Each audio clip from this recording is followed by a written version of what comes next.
बिस्मिल्लाहिर्रहमानिर्रहीम। अस्सलाम वालेकुम नाज़रीन और सामीन, please subscribe my YouTube channel. ये कहते ही ज़ुलेखा ने फ़ौरन शर्फ बा इस्लाम हुई। फिर हज़रत यूसुफ़ अलैहिस्सलाम ने फरमाया, ए ज़ुलेखा बता तू क्या मांगती है। वो बोली, ए यूसुफ़ खुदा के दरबार में मेरे वास्ते दुआ कीजिए कि वही जमाल व जवानी और बिनाई चश्म की मुझको इनायत हो। बाकी उम्र में अपनी तेरी खिदमत में सर्फ करूँ और अपने खुदा की इबादत में मसरूफ़ रहूँ। ये सुनकर हज़रत यूसुफ़ अलैहिस्सलाम ने अपने सर को नीचे कर लिया और कुछ देर तामल में रहे। उस वक्त वही नाजिल हुई कि ए यूसुफ़ तू क्या मांगता है, मांग, तेरी हर दुआ कबूल होगी।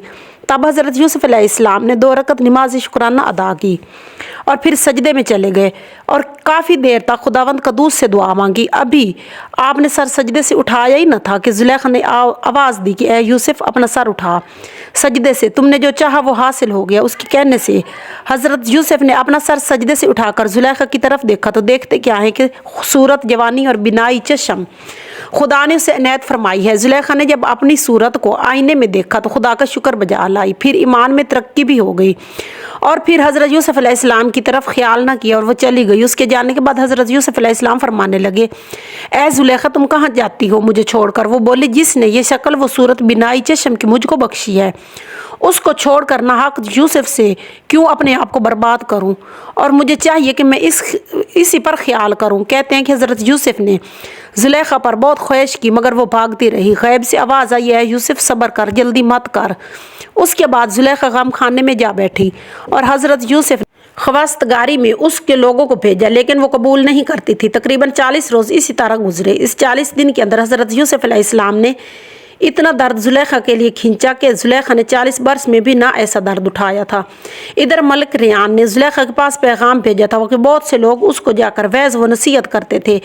बाद उसने चंद रोज़ के निकाह कबूल कर लिया। जैसा कि शब ज़ुकाफ को सलातीन और मलूक का रस्म शरई होता है, वैसे ही ज़ुलेखा को दोषी पाया और कुछ अरसे के बाद हज़रत यूसुफ़ अलैहिस्सलाम ने हज़रत ज़ुलेखा से गुज़श्ता हाल मालूम किया तो वो बोली कि अज़ीज़ मिस्र ज़ईफ़ मर्द था और मैं उस वक्त जवान थी।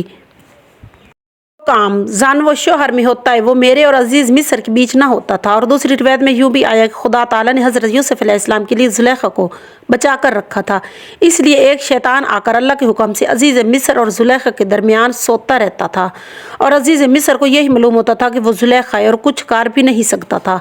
बस हज़रत यूसुफ़ और ज़ुलेखा ने मिलकर अपने घर को बनाया और रहन सहन शुरू कर दिया। कुछ अरसे के बाद उनसे 2 लड़के पैदा हुए। मलिक रेयान जब बिल्कुल बूढ़ा हो गया तो तमाम कारोबार भी बादशाहत का हज़रत यूसुफ़ अलैहिस्सलाम को सौंप दिया और ख़ुद गोशा नशीनी इख्तियार की। हज़रत यूसुफ़ को जब अपनी सुल्तनत के कुल इख्तियारात मिल गए और खल्क़ अल्लाह की परवरिश करने लगे तो बक़दर हाजत के गल्ला को रैयत के हाथ बेचते और सदका बकसरत फ़कीरों और मुताजों को देते। कुछ मुद्दत के बाद कहत साली आई, यहाँ तक कि 1 मन गल्ला 2 दिनार हो गया और तमाम गिरदो नवा इतराफ़ से मिस्र की रैयत आकर जमा हुई और फिर तमाम अहल मिस्र मतजमा होकर कहने लगे कि गल्ला को सारा गैरों के हाथ ना बेचा जाए। अगर ऐसा किया जाता रहा तो वो वक्त करीब है कि हम लोग भूख से मरेंगे। ये सुनकर हज़रत यूसुफ़ अलैहिस्सलाम ने फरमाया कि तमाम खल्क़ अल्लाह का इसमें हक़ है, अगर हम ना देंगे तो लोग मुताज रहेंगे, लिहाजा इनको देना लाजमी है और गल्ले से मरूम रखना सख्त गुनाह का काम है, और अगर इन लोगों के हाथ ना बेचूंगा तो ये लोग भूखे मर जाएंगे। तब बकदर हाजत के बेचते रहे यहाँ तक कि सारे मुल्क में किसी के हाथ में पैसा दरहम दिनार न रहा और सब के सब हज़रत यूसुफ़ अलैहिस्सलाम के ख़जाने में दाखिल हो गया। फिर जब दूसरा साल आया तो तमाम मवेशी लोगों के एवज़ गल्ले के हज़रत यूसुफ़ अलैहिस्सलाम के पास बिक गए और तीसरे साल में तमाम लौंडी बांधी बअवज़ गल्ले के हज़रत यूसुफ़ अलैहिस्सलाम के पास बिक गए और चौथे साल में तमाम कपड़े वगैरह जो कुछ था हज़रत यूसुफ़ के हाथों वो 5वें साल में कुछ ज़मीनें थी बेच डाली और छठे साल में लोगों ने अपने बेटे बेटियों को बअवज़ गल्ला हिबा कर दिया और 7वें साल में लोगों ने अपनी ज़ात को हज़रत यूसुफ़ अलैहिस्सलाम के पास उजरत में दे दिया। और कोई आदमी भी सारे मुल्क में ऐसा न रहा कि तमाम नौकर चाकर खिदमतगार लोंडी बांधी हज़रत यूसुफ़ के ना होंगे।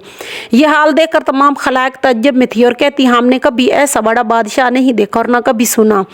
हज़रत यूसुफ़ अलैहिस्सलाम ने जब खल्क़ अल्लाह को गरीब व नाचार देखा तो फिर बादशाह रेयान मलिक बिन वलीद से कहा कि शुक्र इस खुदा का है कि उसने मुझको क्या क्या नेमतें बख्शी हैं। अगर रेयान बिन वलीद ने कहा, हक़ है जो आप फरमाते हैं, दस्त बरादर हूँ और मैं हज़रत यूसुफ इस्लाम को इख्तियार देता हूँ कि वो जो उनकी मर्ज़ी मुबारक में आए वही काम खल्क़ अल्लाह में करें। फिर हज़रत यूसुफ अलैहिस्सलाम ने फरमाया, मैंने अहले मिस्र को खुदा की राह पर आज़ाद कर दिया और तमाम माल व असबाब जिसका था उसको वापस दे दिया।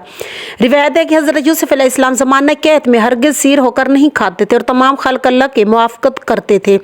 लोगों ने कहा, आप आसूदा होकर क्यों नहीं खाते, भूखे रहते हैं और आपके मुल्क में मिस्र में ख़जाना व अंबार इस कदर है। ये सुनकर हज़रत यूसुफ अलैहिस्सलाम ने फरमाया कि मैं डरता हूँ अगर मैं सीर होकर खाऊंगा तो बाकी लोग भूखे प्यासे हैं और मैं उनको भूल जाऊंगा और उनको नज़रअंदाज कर दूंगा और सीर होकर खाना मेरे मुल्क के सरदारों का नहीं, और आइंदा खुदा को क्या जवाब दूंगा। तब 7वां साल तमाम हुआ और तकरीबन 40 दिन और बाकी थे और कुछ अनाज व गला मिस्र में बाकी न रहा।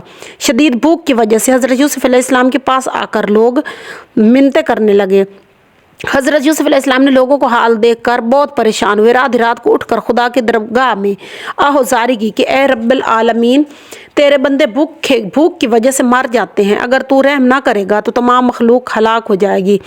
तब खुदा का रहम हुआ और एक आवाज़ गैब से आई, ए यूसुफ, तू तो मेरा प्यारा है, तू कुछ भी गम मत कर, तेरी सूरत ही लोगों की हिज़ा कर दूंगा, यानी तेरी सूरत व जमाल देखकर आसूदा हो जाएंगे, पेट भर जाएंगे। पास इस हुक्म को पाते ही हज़रत यूसुफ अलैहिस्सलाम ने एक मैदान में जा बैठे और तमाम लोगों को वहाँ बुलाया और अपना चेहरा मुबारक सबको दिखाते रहे। हज़रत यूसुफ अलैहिस्सलाम का चेहरा मुबारक को देखते ही अल्लाह ताला के फजल करम से लोगों की भूख प्यास जाती रही और फिर उनको खाना खाने की हाजत ना रही। 40 दिन कहत के इसी तरह गुजर गए और 8वें साल में अल्लाह ताला के फजल करम से खेती बहुत अच्छी हुई और अनाज बेशुमार पैदा हुआ और तमाम मखलूक़ात खुदा ने इस कहत से नजात पाई। एक रिवायत में है कि एक लड़का अंधा हज़रत यूसुफ अलैहिस्सलाम के पास लाए ताकि हज़रत यूसुफ अलैहिस्सलाम उसके वास्ते खुदावंद कदूस से दुआ करे कि उसकी आंखें अच्छी हो जाएं। तो हज़रत यूसुफ ने अपना चेहरा मुबारक उस लड़के की तरफ किया और अपने रोशन चेहरे की शुआएं उस पर डाली तो खुदा के फजल करम से उस लड़के की आंखें ठीक हो गई। अगर रवाइयों ने इस रिवायत को यूँ बयान किया कि मुल्क मिस्र शाम में जब कैद फैल गया और किसी मुल्क में अनाज व गल्ला नहीं रहा सिवाय हज़रत यूसुफ अलैहिस्सलाम के, और तमाम मखलूक खुदा की तरफ गल्ला हासिल करने के लिए जाती थी और मुख्तलिफ जगह से मामूली गल्ला लेकर आ जाती। हज़रत यकूब भी इसी कहत साल में मुब्तला और उन्होंने अपने बेटों को बुलाकर कहा, तुम भी मिस्र जाओ और वहाँ के अजीज़ मिस्र से गल्ला ले आओ। हज़रत यकूब का हुक्म सुनकर उसके 10 बेटों ने मिस्र जाने का इरादा किया और एक छोटा भाई बिन्यामीन जिसका नाम था उसको हज़रत यकूब अलैहिस्सलाम के पास खातिर जमा के लिए छोड़ दिया। और हज़रत यकूब अलैहिस्सलाम के बेटों के पास कुछ माल मता नहीं था, वो अपने ऊँट पर लाद कर मिस्र को चल दिए जैसा कि अल्लाह रब्बुल इज़्ज़त ने फरमाया। बाकी आइंदा सल्लल्लाहु अलैहि वसल्लम।